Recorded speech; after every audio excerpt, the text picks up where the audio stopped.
Pada kesempatan pagi hari ini di hari Kamis 14 Juli 2022, saya Pri akan menemani Anda selama kurang lebih 1 jam di acara talk show bersama KPU Kabupaten Tasikmalaya. Dan pada kesempatan kali ini di studio kami telah hadir narasumber dari KPU Kabupaten Tasikmalaya. Beliau adalah Ibu Dr. Istiana MAG, Komisioner KPU Kabupaten Tasikmalaya, dan pada kesempatan kali ini akan menyampaikan terkait dengan tahapan dan juga jadwal penyelenggaraan pemilu tahun 2024. Ya, langsung saja. Assalamualaikum Ibu Dokter. Waalaikumsalam warahmatullahi wabarakatuh. Iya, sebentar. Iya, saya ulangi lagi. Assalamualaikum Bu Dokter. Waalaikumsalam warahmatullahi wabarakatuh. Iya, mohon maaf karena ada kesalahan teknis. Iya, tidak terasa pemilu semakin mendekat, Bu, ya. Iya, iya. Dan tentu saja jajaran KPU sudah mulai dengan kesibukan Ya, yang luar biasa, ya. Ya, langsung saja Ibu Dokter silakan untuk menyampaikan terkait dengan tahapan, kemudian juga jadwal penyelenggaraan dan juga yang lainnya menyangkut dengan kegiatan KPU sekarang ini. Ya, baik. Terima kasih atas waktunya, Mas. Iya. Dan seluruh kru di Radio Purbasora. Iya.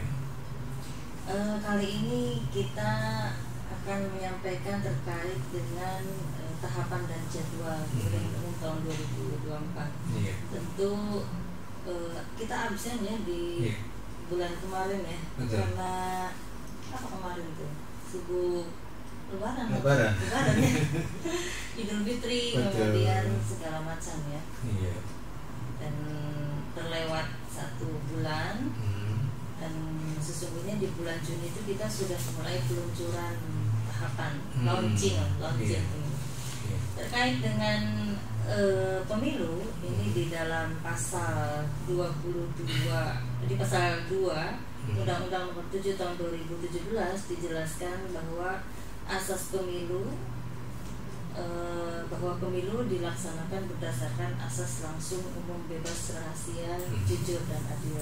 Luber jurdil ya. Iya. Dan ini saya kira kalau asas luber jurdil ini diingat mulai dulu, saya kalau tidak salah sejak SD ya.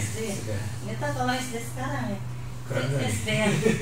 SD zaman dulu gitu. Ya. Sudah tahu luber jurdil. Bahkan lagu pemilu itu dulu ketika saya SD itu saya hafal lagunya. Walaupun belum yang gimana? Yang pemilihan. Oh iya, betul. Iya kan. Itu sejak kita SD ya. Betul, SD. Dan kalau sekarang karena ganti-ganti itu jingle pemilunya, jadi tidak tahu apakah dari anak usia SD itu sudah mengenal atau belum. Itu bukti kalau dulu sesungguhnya pemilu itu melekat ya. Betul, melekat. Sampai kita yang masih SD sudah hafal lagunya. Iya. Dan kemudian di dalam pasal 3 Undang-Undang Nomor 7 Tahun 2017 dijelaskan tentang 11 prinsip penyelenggaraan pemilu. Jadi ada asas penyelenggaraan pemilu dan juga ada prinsip penyelenggaraan pemilu. Di antaranya mandiri, jujur, adil, berkepastian hukum, tertib, terbuka, proporsional, profesional, akuntabel, efektif, dan efisien. Dan salah satu prinsip yaitu berkepastian hukum inilah yang akan kita bahas terkait dengan tahapan dan jadwal pemilu pada hari ini. Bahwa KPU itu bekerja sesuai dengan regulasi. Karena tadi ada prinsip berkepastian hukum. Dan dalam pasal ini membahas regulasi, membahas pasal-pasal, membahas undang-undang ya. Dalam Undang-Undang 1945 pasal 22E itu yang pertama, pemilu dilaksanakan secara langsung, umum, bebas, rahasia, jujur dan adil setiap 5 tahun sekali. Maka karena regulasinya demikian, pemilu terakhir itu kan 2019 ya. Maka harus dilaksanakan kalau sesuai dengan amanat undang-undang pasal 22 ayat 1 barusan, itu berarti harus dilaksanakan lagi tahun 2024. Ya. kemudian pemilu itu kalau di 2024 itu ada pemilu, ada pemilihan kepala daerah ya. Pada tahun yang sama. Pada tahun yang sama. Kalau pemilu itu berarti pemilihan umum itu berarti memilih presiden, kemudian anggota DPR RI, anggota DPD, anggota DPRD provinsi dan anggota DPRD kabupaten kota. Jadi ada 5 jenis pemilihan, sama seperti 2019 ya, untuk yang ini ya, pemilu dan pemilihan umum untuk pemilih presiden dan legislatif, pilpres dan pileg dijadikan satu untuk 2024. Kemudian yang dimaksud dengan peserta pemilihan umum untuk anggota DPR dan DPRD itu adalah partai politik. Jadi nanti kita ada tahapan. Jadi yang mendaftar ke KPU itu bukan calonnya, tapi partai politiknya. Jadi yang dinamakan peserta pemilu itu partai politik untuk anggota DPR dan DPRD. Ya. Kemudian kalau untuk anggota DPD, Dewan Perwakilan Daerah, itu peserta pemilunya seseorang. Kemudian di pasal 6 di ayat 6 pasal 22E ini Undang-Undang 45, ketentuan lebih lanjut tentang pemilihan umum diatur dengan undang-undang. Jadi payung hukum tertingginya Undang-Undang Dasar 1945, kemudian turunannya sesuai dengan ayat 6, ketentuan lebih lanjut tentang pemilu diatur dengan undang-undang. Kita ada yang namanya Undang-Undang Pemilu, Undang-Undang Nomor 7 Tahun 2017 tentang pemilihan umum. Nah, di dalam pasal 167 Undang-Undang Pemilu ini, Undang-Undang 7 Tahun 2017 inilah dijelaskan tentang tahapan dan jadwal pemilihan umum. Tahapan itu, kenapa kita sebutnya tahapan ya? Tahapan itu rangkaian kegiatan. Jadi kalau misalnya sekarang sedang masuk tahapan apa? Jadi karena itu tidak bisa terpisahkan. Tahapan penyelenggaraan pemilu itu tidak bisa, misalnya kalau kegiatan misalnya di dinas ya, kegiatan itu kan tidak sambung menyambung kecuali ada yang rutinitas gitu. Misalnya untuk tahun ini ada kegiatan apa gitu kan, tidak menyambung. Nah, kalau KPU itu dari tahapan satu ke tahapan yang lain itu saling berkesinambungan sampai ujungnya di pemungutan suara ya, semuanya. Makanya setiap kegiatan tahapan pemilu itu pasti berkesinambungan. Semuanya saling kegiatan yang satu mendukung kegiatan yang lain, maka dinamakan tahapan. Maka kemudian setelah setelah keluar SK ini sudah agak lama ya. Kemudian KPU melaunching pemilihan, launching tahapan. Iya, karena di regulasinya itu tahapan penyelenggaraan pemilu ini di pasal selanjutnya masih 167, di pasal 167 ayat 6 bahwa tahapan penyelenggaraan pemilihan umum sebagaimana dimaksud pada ayat 4. Jadi ada tahapan penyelenggaraan pemilihan umum itu yang pertama perencanaan dan program, kemudian nanti akan saya sampaikan di yang terakhir ya. Dan tahapan penyelenggaraan pemilihan umum dimulai paling lambat 20 bulan sebelum hari pemungutan suara. Jadi treatnya, mulainya startnya ya. Startnya itu dimulai dari 14 Juni tahun 2022. Dan KPU berdasarkan pada ayat 6 ini pasal 167 bahwa pemilihan umum dimulai paling lambat. Berarti sebetulnya bisa sebelumnya ya. KPU mengambil yang paling lambat 20 bulan sebelum hari pemungutan suara. Maka kemudian KPU mengeluarkan PKPU, Peraturan Komisi Pemilihan Umum Nomor 3 Tahun 2022 tentang tahapan dan jadwal penyelenggaraan pemilihan umum tahun 2024. Dan tahapan dan jadwal penyelenggaraan pemilihan umum ini dimulai sejak 20 bulan sebelum pemungutan suara, yaitu 14 Juni 2022.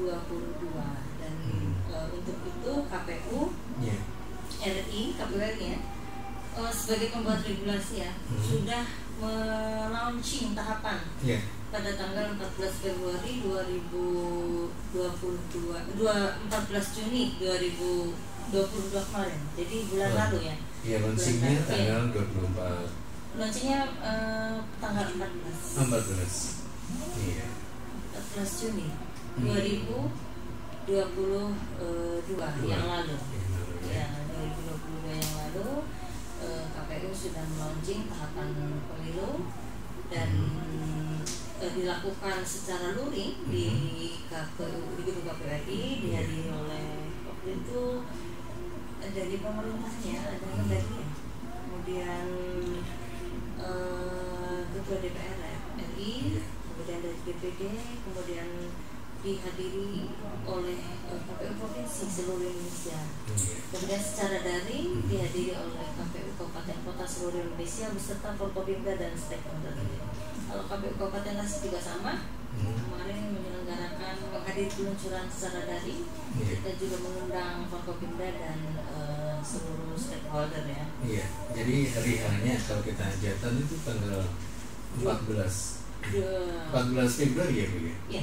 14 Februari. 2024. Ya, tanggal 14 Februari, maaf saya salah ya, salah mengucapkan. Tanggal 14 Februari 2024 jadi bertepatan dengan hari kasih saya. Oh iya. Apakah nanti harus seragamnya warna pink gitu ya? Nah, bisa jadi begitu, bisa jadi begitu. Jadi tanggal pelaksanaan pemungutan suaranya 14 Februari 2024 dan tahapannya mulai diluncurkan 14 Juni 2022. Itu nanti bisa jadi ada mungkin TPS yang menggunakan atribut Valentine ya, bisa jadi seperti itu. Dan semoga ini juga doa ya, karena biasanya pemilu itu suhunya agak panas. Mudah-mudahan karena itu adalah hari kasih sayang, yang namanya kasih sayang tidak apa namanya, untuk semua agama ya, namanya kasih sayang itu siapa saja bisa apa namanya melakukan dan juga apa istilahnya itu dikenal oleh semua kalangan yang namanya kasih sayang itu. Ini menjadi mudah-mudahan menjadi pemilu yang penuh kasih dan penuh sayang, penuh rasa sayang sehingga tidak tercederai oleh konflik. Bu, maaf mengenai petugas yang ada di TPS gitu ya, mungkin menjadikan perhatian yang sangat serius ya terkait dengan kondisi kesehatan pada saat itu gitu ya. Mungkin para petugasnya sekarang dibatasi maksimal sekian tahun begitu Bu, nantinya gimana? Kemungkinan begitu, melihat pengalaman karena regulasi untuk petugas atau badan ad hoc ya, kita namanya belum keluar ya. Tetapi melihat pengalaman di 2020 kemarin, Pilkada 2020 untuk petugas TPS ya, yang di TPS ya, kelompok panitia pemungutan suaranya itu usianya rentangnya 20 sampai 50. Termasuk juga petugas ketertiban atau linmas ya, itu juga usianya maksimal 50 tahun. Karena mengantisipasi kita masih dalam kondisi pandemi ya. Betul. Apalagi katanya di pemberitaan itu naik lagi ya angkanya. Dan kalau nggak salah saya juga mendapatkan apa tuh SE dari Kemendagri ya, biasanya itu yang menyebutkan level untuk Kabupaten Kota Tasik ini level 1 ya. Itu baru beberapa hari yang lalu. Dan kemungkinan juga karena tidak tahu kapan betul-betul berakhir, kalau memang belum bisa dipastikan, kemungkinan regulasinya sama ya. Batas usia dibatasi. Apalagi kalau pemilu 2024 ini persis sama dengan pemilu 2019, di mana di 2019 itu kan pekerjaan penyelenggaraan pemilunya sangat rumit. Dan apa namanya itu sangat melelahkan. Nah ini maka karena pekerjaannya yang terlalu berat di TPS, sehingga di 2019 memang banyak korban jiwa ya. Untuk Tasik saja yang meninggal 10 sampai 13 ya, 10 yang kemudian mendapat santunan, tapi di 1 bulan itu 10 orang, kemudian menyusul di bulan berikutnya 3 orang, dan yang sakit itu ratusan 250-an. Iya, mudah-mudahan nanti setelah dievaluasi ya, para petugasnya tidak seperti yang sudah-sudah. Iya. Untuk yang fit ya. Iya. Soalnya memang itu yang meninggal rata-rata usianya di atas 50. Iya, pasti kebetulan ya. Yang sudah yang seharusnya istirahat ini mengerjakan sesuatu, padahal tidak berat sih ya. Cuman ya konsentrasinya harus full dan terus menerus gitu. Jadi itu pekerjaan ringan tapi berat bahasanya. Menyalin saja, tapi itu karena banyak yang disalin. Betul. Sampai melewati hari ya, sampai hari berikutnya, sehingga mungkin butuh stamina, stamina yang fisik yang kuat. Baik Ibu, sebelum kita lanjut kembali mengenai yang kita bicarakan kali ini terkait tahapan dan juga jadwal penyelenggaraan, kita dengarkan sebuah lagu terlebih dahulu, nanti kita lanjut kembali masih di 105,7 Pasar M dari Purwasura Kabupaten Tasikmalaya.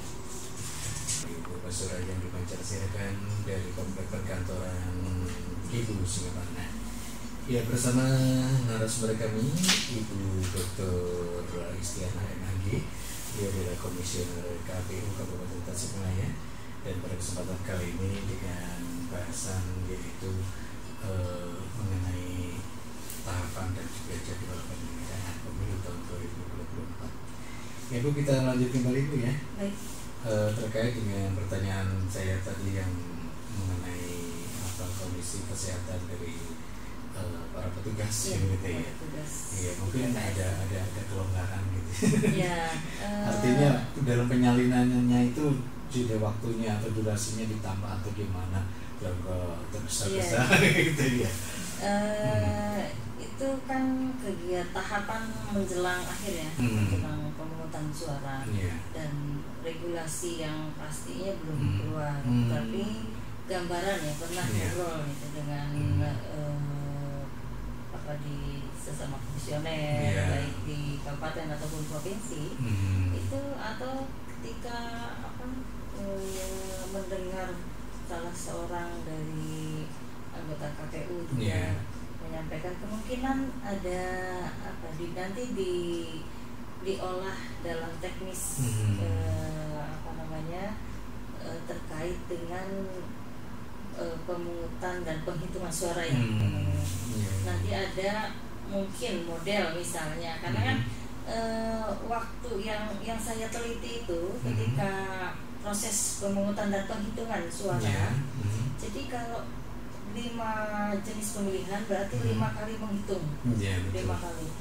Nah, kalau di 2019 yang pernah saya teliti, teman-teman di TPS itu mereka kalau tidak ada hitung ulang, jadi 1 kotak dihitung itu selesai 2 jam 1 kotak ya.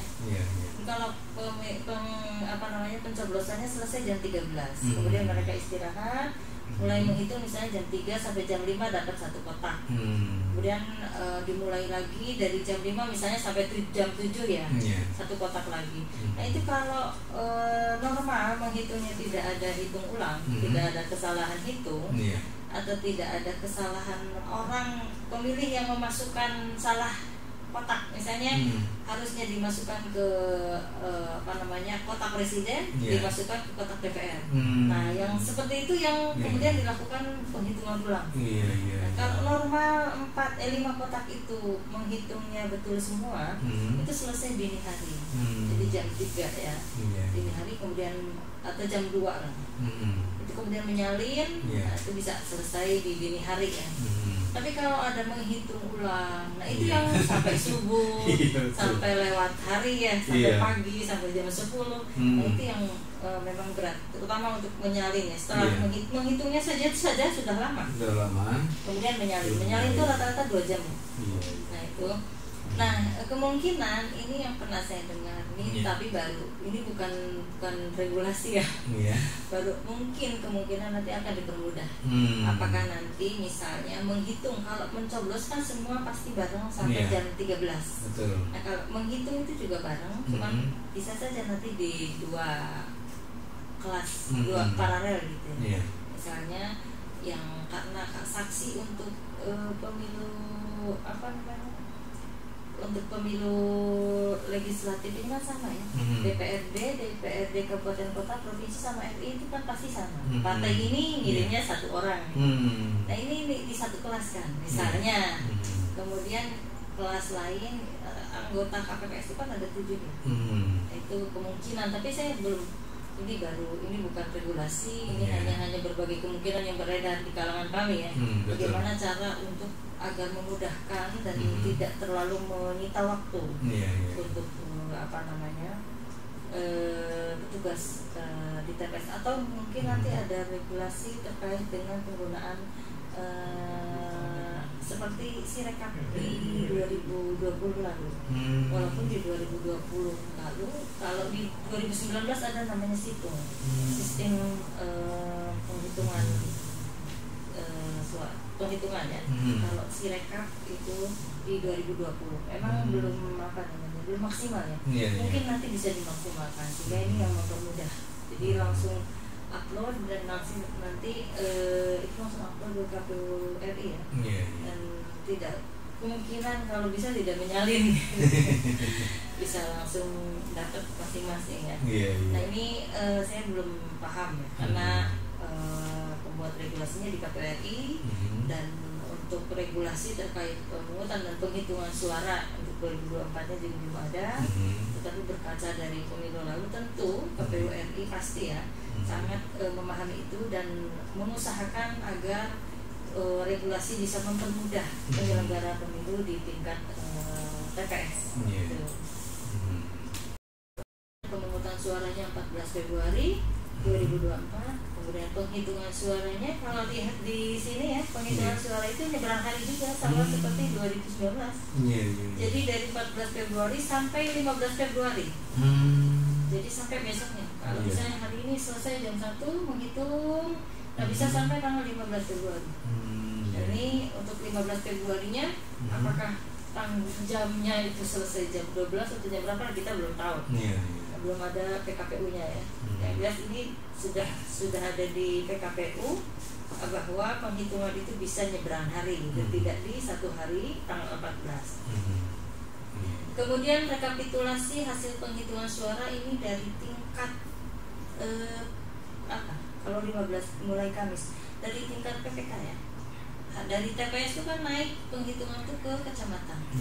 Atau di PPK, dari PPK naik ke kabupaten, di KPU kabupaten naik ke provinsi, dan dari provinsi naik ke RI. Nah ini dari 15 Februari sampai 20 Maret 2024. Kemudian setelah itu penetapan hasil pemilu.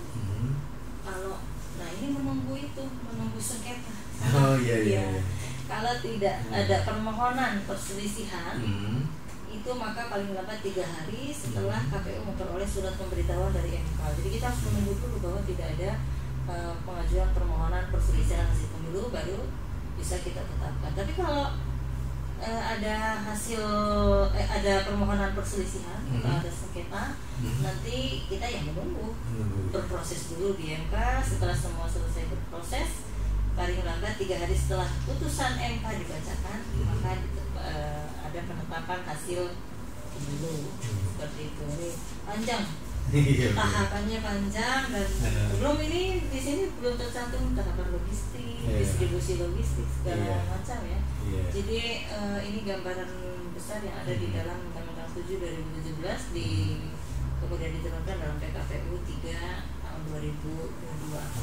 Kira-kira begitu tahapannya. Ya baik Bu, ini ada pertanyaan. Assalamualaikum warahmatullahi wabarakatuh, Mas Pri dan Ibu narasumber yang kami hormati.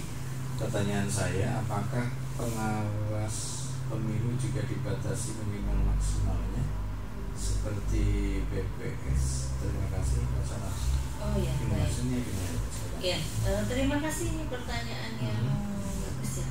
terkait dengan petugas pengawas TPS ya, TPS ya, ini dari Bawaslu. Nah karena kita itu memang sama-sama penyelenggara pemilu, Bawaslu dan KPU ya. Kalau pengawas TPS itu di bawah Bawaslu. Kalau KPU kita mengurus KPPS-nya. Ya. Nah karena sekalipun kita itu sama-sama penyelenggara pemilu, tapi kita punya peraturan yang berbeda. Kalau Bawaslu ada per Bawaslu namanya, peraturan Bawaslu. Kalau KPU ada PKPU. Nah, saya kira kalau terkait usia harusnya sama, karena itu adalah bukan saran ya, dari pemerintah, anjuran dari pemerintah ya, yang batas usia yang dulu yang pertama boleh beraktivitas di luar ketika masa COVID gitu kan. Kalau dulu sampai 45 ya. Nah, dari mengadopsi itu kalau KPU sampai 50. Nah, saya kurang tahu kalau Bawaslu, nanti bisa ditanyakan. Kalau Bawaslu yang jadi narasumbernya. Tapi seharusnya sama, seharusnya ya, karena sama-sama sebagai penyelenggara pemilu. Oke. Kemudian untuk ini Bu, pemilih pemula ya, terutama yang ada di sekolah-sekolah ini, cara sosialisasinya kalau di sini sudah mulai di ini Bu, atau nanti aja kalau dekat-dekat gitu ya? Oh ya, kalau sosialisasi, kalau KPU itu punya kegiatan sosialisasi dan pendidikan pemilih. Kalau untuk pendidikan pemilih itu kita menyampaikan terkait dengan pentingnya pemilu, demokrasi, begitu, bahwa pemilu itu bagian dari demokrasi, kenapa penting dan lain sebagainya. Itu kita sudah lakukan sejak di 2021 sampai awal 2022 kemarin ya. Karena sekarang kita sudah mulai masuk tahapan. Tentunya itu untuk sosialisasi dan pendidikan pemilih untuk pemilih pemula itu juga tetap menjadi prioritas. Tetapi belum kami mulai untuk penyelenggara belum dimulai setelah tahapan pemilu dimulai. Tetapi kalau sebelumnya kita sudah melakukan sosialisasi dan pendidikan pemilih kepada pemilih pemula. Dan terkait dengan bagaimana nanti kita akan melakukan pendidikan pemilih pada pemilih pemula, tentu itu juga menjadi prioritas. Biasanya kita mengunjungi sekolah ya, mengunjungi sekolah, bekerja sama dengan, dulu kalau di 2019 saya pernah bekerja sama dengan MGMP itu cara suatu kegiatan mata pelajaran ya, dengan MGMP PPKN di Kabupaten Tasikmalaya. Kemungkinan ini juga bisa kita lakukan kembali kerjasama dengan MGMP PPKN untuk 2024 nanti. Tapi kalau sosialisasi itu kita ada 2 tahap ya. Kalau berkaca pada 2019, kalau untuk tahun 2024 belum ada gambaran karena masih menunggu regulasi dari KPU RI. Kalau berkaca di 2019 lalu, sosialisasi tahap 1 ya istilahnya, dan tahap 2. Kalau tahap 1 itu biasanya kita menyampaikan bahwa woro-woro lah, hai rakyat Tasikmalaya gitu, siapapun gitu, kita mau pemilu nih kita tahun 2024 gitu kan. Kemudian sekaligus memasukkan unsur-unsur pendidikan pemilihnya, bagaimana untuk menjadi pemilih yang cerdas dan lain sebagainya. Nah nanti di tahap yang kedua kita menyampaikan terkait tata cara pencoblosan dan hari H ya, juga menyampaikan, karena itu sudah dekat, biasanya itu agak dekat ya, misalnya 5 bulan sebelum hari H kita menyampaikan bagaimana harus jangan sampai hak pilih kita itu terlewatkan. Jadi harus betul-betul datang ke TPS. Kemudian kalau sudah ada tata cara pencoblosan, kita sosialisasikan karena kan agak rumit ya. Kalau dulu di 2019 itu kan suara-suaranya besar sekali. Nah, bagaimana supaya suaranya itu sah? Karena itu ada mencoblos, ada tata caranya. Kalau keluar dari kotak itu tidak sah. Nah, makanya harus betul-betul di dalam kotak, dan itu juga kita sosialisasikan kemana-mana, baik ke segmen perempuan, segmen pemilih pemula, dan segmen disabilitas, kemudian segmen pemuda dan lain sebagainya. Ya, baik Bu, masih ada pertanyaan ini Assalamualaikum, waalaikumsalam. Saya Abdullah dari Singaparna. Apakah ada tim khusus dari KPU untuk membantu petugas pemilu jika ada kekeliruan dalam perhitungan hasil pemilu? Kalau ada perhitungan kesalahan menghitung ya. Jadi kalau proses menghitung, nah ini yang perlu saya sampaikan. Ketika selesai jam 13 itu masuk proses penghitungan surat suara ya. Itu disaksikan oleh PTPS, pengawas dari Bawaslu ya, pengawas TPS, kemudian disaksikan oleh saksi dari peserta pemilu, ada dari partai politik, ada saksi dari presiden, calon presiden, dan saksi dari calon DPD untuk pemilu nih ya. Dan menghitung itu pasti disaksikan oleh mereka. Ketika misalnya ketua KPPS kan harus mengeluarkan dulu surat suara dari kotak itu sampai dipastikan kosong, itu disaksikan oleh semua, kemudian satu-satu dihitung bersama, jadi menyaksikan bersama. Jadi kalau misalnya ada itu salah langsung saat itu juga. Jadi saat itu juga dikoreksi bersama, dihitungnya bersama, jadi bersama-sama. Jadi kemungkinan ada kesalahan itu sangat kecil ya, karena dikoreksi bersama. Kalau misalnya tadi ada kurang misalnya ya, tidak sesuai dengan surat yang tertulis sudah digunakan, nah itu dihitung ulang. Nah itu juga sama disaksikan. Ketika penghitungan ulang juga disaksikan oleh para saksi dari peserta pemilu dan juga pengawas TPS. Dan itu juga disaksikan oleh masyarakat ya. Iya, disaksikan oleh masyarakat. Saya kira proses penghitungan suara ini sangat terbuka dan kemungkinan untuk merubah itu nggak mungkin. Kemungkinan salah, mungkin salah nulis ya, ataupun misalnya kok di DPR sekian, di DPR RI sekian, di DPR di provinsi sekian tidak sama misalnya, nanti bisa dihitung ulang dan itu bersama. Kesalahan itu bisa diselesaikan secara bersama di TPS. Jadi kalau di TPS sudah selesai, sudah sepakat bersama, nanti ada penandatanganannya. Jadi salinan itu kemudian ditandatangan oleh para saksi. Itu menandakan bahwa sudah tidak ada masalah. Nanti baru bisa naik ke tingkat PPK penghitungannya. Di PPK juga sama, disaksikan oleh saksi. Kalau misalnya ada angka yang tidak sama, ya diselesaikan saat itu. Di mana letak kesalahannya, kemudian kalau tidak selesai kita panggil petugas KPPS yang melaksanakan penghitungan suara di TPS tersebut, harus menjelaskan kenapa ini angkanya seperti ini misalnya begitu. Dan itu harus selesai di rapat pleno penghitungan suara di tingkat PPK, dan itu disaksikan oleh Panwascam di bawah Bawaslu, panitia pengawas kecamatan, dan juga para saksi di tingkat kecamatan, saksi dari peserta pemilu di tingkat kecamatan. Seperti itu ya prosesnya untuk penghitungan suara. Baik, Pak Abdullah dari Singapura dan juga Kang Apip dari Cikalongan, terima kasih atas pertanyaannya, mudah-mudahan puas ya.